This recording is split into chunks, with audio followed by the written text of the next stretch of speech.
And back here in Nigeria, STARS, a Nigerian data and insights company, and we've been having members of staff from that organization on our show.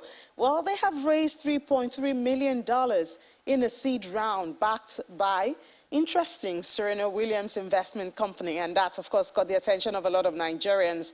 Well, we have the Chief Executive Officer now, Preston Ide, joining us to give us a bit of details about that. Hi, Mr. Ide, good morning. Good morning. Well, we have to say congratulations, $3.3 million. That's a lot of money. How did you get it? What did you tell Serena and the other firms? Well, I think like any other Nigerian startup today, you pitch essentially the future of what you're building. And I think the data problem on the African continent, in Nigeria specifically, it's big, it's large. We've known that for a long time. And I think, going out there to actually solve that problem, make data available is something that's very valuable, especially to professional customers. All right. So now that you have this much money, I know you outlined some of your plans. You want to open up in East and Southern Africa, get more staff, enlarge your course when it comes to data. But tell us, this is coming into the Nigerian economy. How do you hope to make a wider impact, apart from growing your company, which is STARS?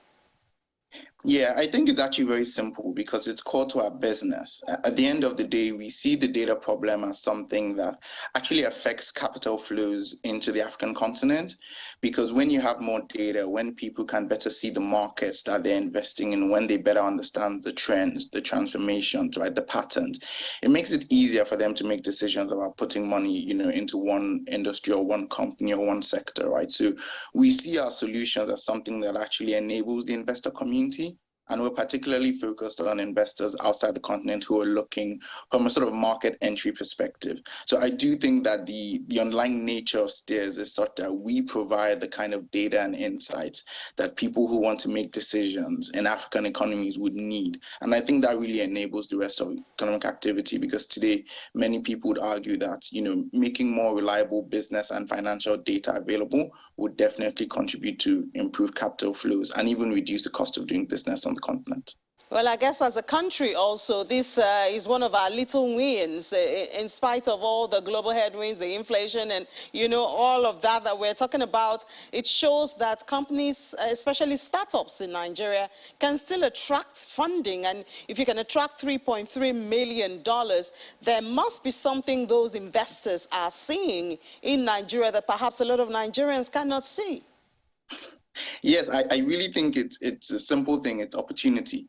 I think what we're seeing with the tech ecosystem in Nigeria is that it is fast outpacing the rest of the economy. I think when you look at data going back, all the way to like 2017, you see the sort of telecoms and information sort of services space, which is our proxy for technology, just because of the way NBS records its data, has probably gone at least 10 times faster than the rest of the economy. So you have this dichotomy now between the digital economy, which is growing fast, attracting international investment, and the real economy, which of course has problems that most Nigerians are very familiar with. So I think that as Nigerians and the rest of the world continue to embrace this reality that our digital economy is really a core part of our future, right, we'll see more of these investments happening. But yeah, I really think it comes down to opportunity, particularly as it relates to digital economy.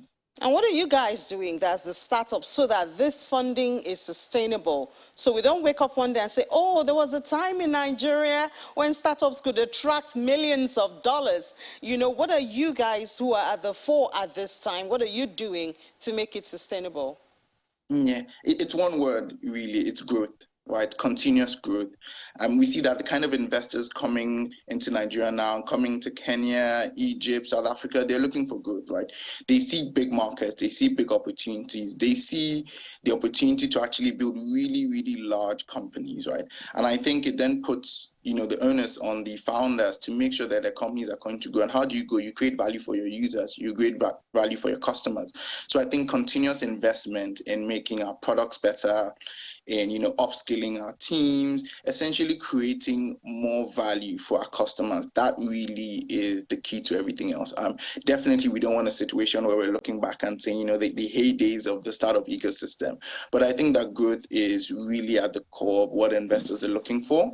And it then rests on the startups and their teams to make sure that they continue to do that. All right, Mr. Preston Ide, congratulations once again. But trust us, we'll be following up to ensure that Stairs is doing better after getting $3.3 million. That's a lot of money. So we'll be following up to see that, you keep to your words there. Well, thank you so much. And certainly we'll be talking to Noel later in a couple of minutes, also from Stairs. So we'll be enjoying part of that data that you give. Thanks. All right, no problem. Thank you very much. All right, so let's take a break now, a breather, and then we'll be back to have Noel Okwedi from Stairs also. She'll be talking on the mini grid. Join us again after the break. This is Business Morning on Channels Television.